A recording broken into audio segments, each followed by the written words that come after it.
Assalamualaikum warahmatullahi wabarakatuh. Halo semuanya, perkenalkan nama saya Muhammad Azidanor. Saya mahasiswa dari UIN Antasari Banjarmasin, jurusan Manajemen Pendidikan Islam. Di video kali ini, saya dan teman-teman saya akan mempresentasikan sebuah materi yang berjudul database atau basis data. Video ini didedikasikan untuk memenuhi tugas mata kuliah Sistem Informasi Manajemen yang diampu oleh Bapak Selamat Maulana SPD MPD. Yuk langsung aja kita simak apa sih basis data. Basis data terdiri dari dua kata, yaitu basis dan data. Data adalah catatan dari sekumpulan fakta yang mewakili suatu objek, sedangkan basis adalah markas atau tempat berkumpul suatu objek. Jadi, secara sederhana, basis data dapat diartikan sebagai kumpulan catatan-catatan fakta dari suatu objek. Menurut McFadden dan kawan-kawan, database is an organized collection of logically related data. Lebih lanjut, Date juga menyebutkan bahwa basis data adalah tempat sekumpulan data yang terkomputerisasi.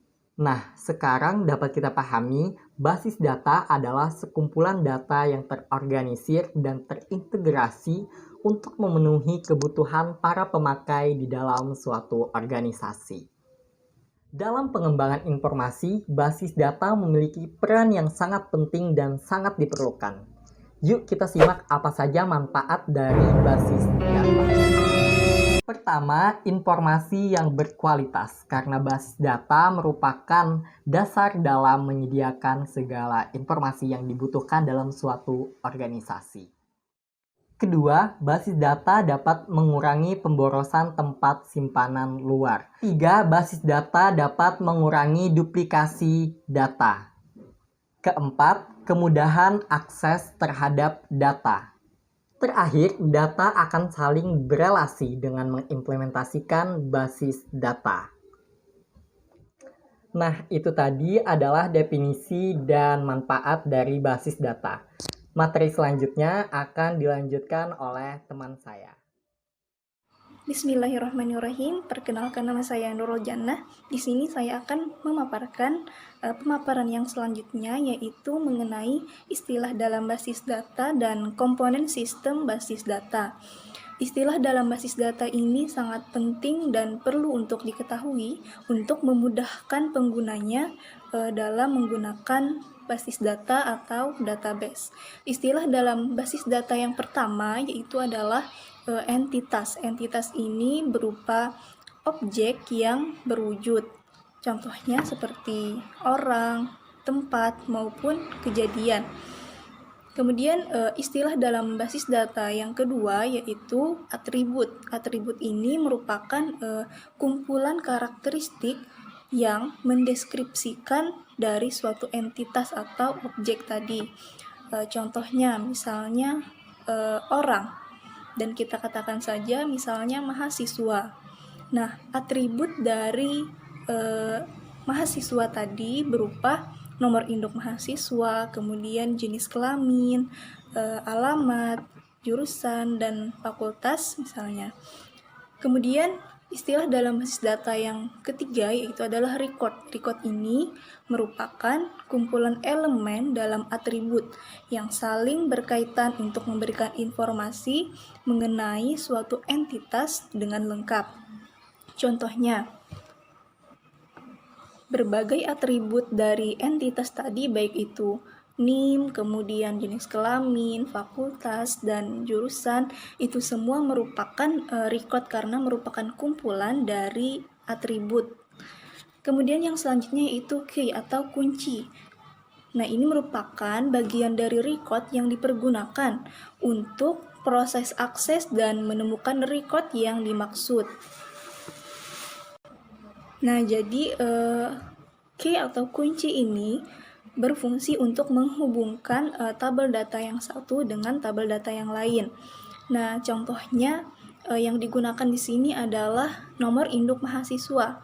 Mengapa? Karena nomor induk mahasiswa ini akan memudahkan untuk membedakan antara data mahasiswa satu dan data mahasiswa yang lain dan memudahkan untuk mencarinya. Demikian penjelasan saya mengenai istilah dalam basis data. Kemudian pembahasan yang selanjutnya yaitu mengenai komponen sistem basis data. Di dalam sistem basis data terdapat komponen-komponen yang dapat mendukung proses sistem basis data bekerja. Komponen sistem basis data yang pertama yaitu perangkat keras atau hardware. Perangkat keras ini merupakan berbagai komponen yang berperan sebagai pendukung operasi pengolahan data, seperti memori, hard disk, keyboard, monitor, dan lain sebagainya. Kemudian komponen sistem basis data yang kedua yaitu sistem operasi atau operation system. Sistem operasi ini merupakan perangkat lunak yang akan mengendalikan sumber daya untuk melakukan operasi dasar yang ada pada sistem komputer. Sejumlah sistem operasi yang banyak digunakan adalah Windows, Unix, dan Linux. Selanjutnya, basis data atau database. Nah, ini merupakan kumpulan dari data yang saling terkait yang dapat dimanipulasi dan disimpan. Sebuah sistem basis data dapat memiliki beberapa basis data.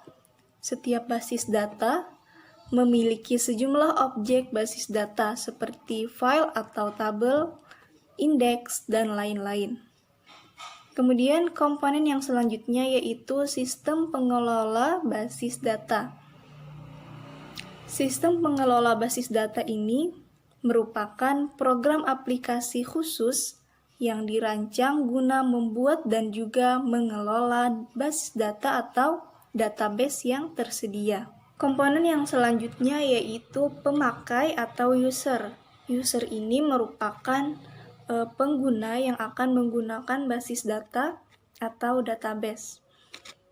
User ini diklasifikasikan menjadi 3 kelompok. Yang pertama yaitu database administrator, yaitu orang yang bertugas mengelola sistem database secara keseluruhan. Kemudian yang kedua yaitu programmer, yaitu orang yang membuat program aplikasi yang mengakses database dengan menggunakan bahasa pemrograman. Dan yang terakhir yaitu end user, yaitu orang yang mengakses database melalui terminal dengan menggunakan program aplikasi yang dibuat oleh programmer. Komponen yang terakhir yaitu perangkat lunak aplikasi. Perangkat lunak ini bersifat operasional. Artinya, ada atau tidaknya tergantung pada kebutuhan kita. Perangkat lunak ini digunakan untuk mendukung proses pengelolaan basis data. Demikian pemaparan yang dapat saya sampaikan, akan dilanjutkan oleh pemateri yang selanjutnya. Assalamualaikum warahmatullahi wabarakatuh. Perkenalkan, nama saya Muhammad Ega Raidi. Di sini saya akan membahas tentang model-model data dan pengoperasiannya. Yang dimaksud dengan model data adalah sekumpulan tools konseptual untuk mendeskripsikan data, relasi-relasi antar data, semantik data, dan konsistensi constraint, menyatakan hubungan antara rekaman yang tersimpan dalam basis data. Bermacam-macam model data terbagi dalam 2 kelompok besar, yaitu Object-Based Logical Models dan Record-Based Logical Models. Yang pertama adalah Object-Based Logical Models, yang termasuk dalam kelompok ini diantaranya adalah Entity Relationship Model dan Object Oriental Model. Yang pertama adalah Object-Based Logical Models, yang termasuk dalam kelompok ini diantaranya adalah Entity Relationship Model dan Object Oriented Model. Entity Relationship Model, ER, model didasarkan atas persepsi terhadap dunia nyata yang terdiri dari sekumpulan objek, disebut entities, dan hubungan antar objek tersebut disebut relasi. Entitas adalah objek di dunia bersifat unik. Setiap entitas mempunyai atribut yang membedakannya dengan entitas lainnya. Contoh, entitas mahasiswa mempunyai atribut NIM, nama alamat, dan tanggal lahir. Pemodelan data dengan model ER menggunakan diagram ER. Diagram ER terdiri dari kotak persegi panjang, elip, diamond, dan garis. Selanjutnya adalah Object Oriental Model. Model berorientasi objek berbasiskan kumpulan objek. Setiap objek berisi nilai yang disimpan dalam variabel instan, metode, sending message, objek-objek yang memiliki tipe nilai dan metode yang dikelompokkan dalam satu kelas. Lalu yang kedua ada record-based logical models. Beberapa model yang termasuk dalam model ini adalah model relasional, model hierarki, dan model jaringan. A. Model relasional. Model relasional menggunakan kumpulan-kumpulan tabel-tabel untuk mempresentasikan data dan relasi antara data-data tersebut. Setiap tabel terdiri dari atas kolom-kolom dan setiap kolom mempunyai nama yang unik. B. Model hierarki. Model ini menyerupai pohon yang dibalik menggunakan pola hubungan orang tua anak. Setiap simpul menyatakan sekumpulan medan.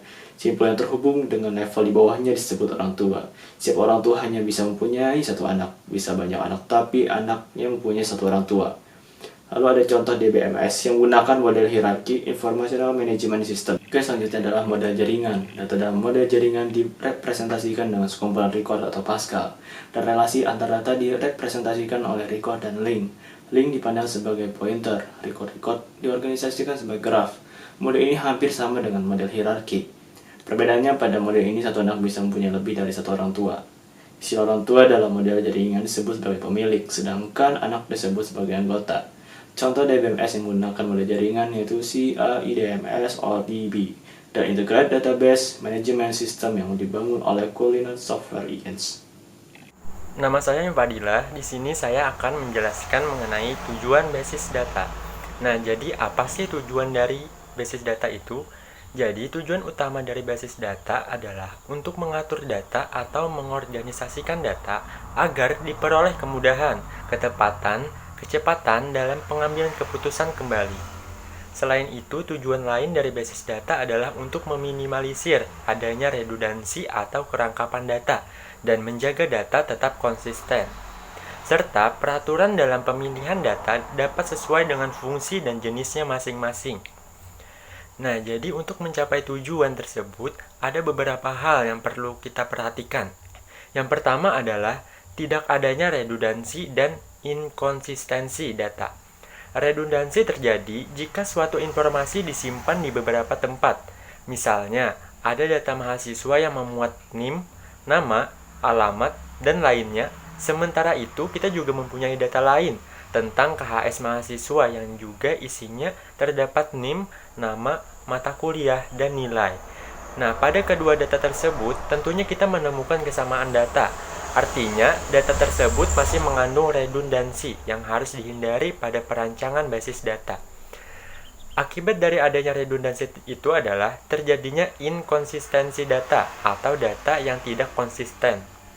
Selanjutnya yang kedua adalah kesulitan pengaksesan data. Basis data memiliki fasilitas untuk melakukan pencarian informasi dengan menggunakan query ataupun dari tool untuk melihat tabelnya. Dengan adanya fasilitas ini, kita bisa secara langsung melihat data dari software database management systemnya. Selain itu, basis data juga bisa dihubungkan dengan program aplikasi sehingga memudahkan pengguna dalam mengakses informasi. Misalnya saja, program aplikasi untuk kasir yang terhubung dengan basis data. Pengguna cukup menggunakan fasilitas pencarian ataupun laporan yang tersedia pada program aplikasi untuk mendapatkan informasi stok, laporan penjualan, dan lain-lain. Dalam basis data, informasi yang diperoleh dari kumpulan data bisa berupa keseluruhan data, sebagian data, data dengan filter tertentu, data yang berurut, maupun data yang summary. Dan yang ketiga adalah multiple user. Basis data memungkinkan penggunaan data bersama-sama oleh banyak pengguna pada saat yang bersamaan atau pada saat yang berbeda-beda. Dengan meletakkan basis data pada bagian server yang bisa diakses dari banyak klien, kita sudah menyediakan akses ke semua pengguna dari komputer klien ke sumber informasi data, yaitu basis data. Tentu saja pengaksesan oleh pengguna-pengguna ini disesuaikan dengan hak aksesnya masing-masing. Misalnya, sebuah perguruan tinggi memiliki data tentang mahasiswa, pembayaran, dan lain-lain yang diletakkan pada sebuah basis data. Bagian akademik akan bisa mengakses data-data akademik mahasiswa. Untuk bagian keuangan, akan diizinkan mengakses data pembayaran mahasiswa. Sementara, mahasiswa hanya bisa melihat status akademik dan keuangan yang berhubungan dengan dirinya saja. Nah, tentunya hal ini sangat dimungkinkan dengan penyimpanan data dalam sebuah basis data.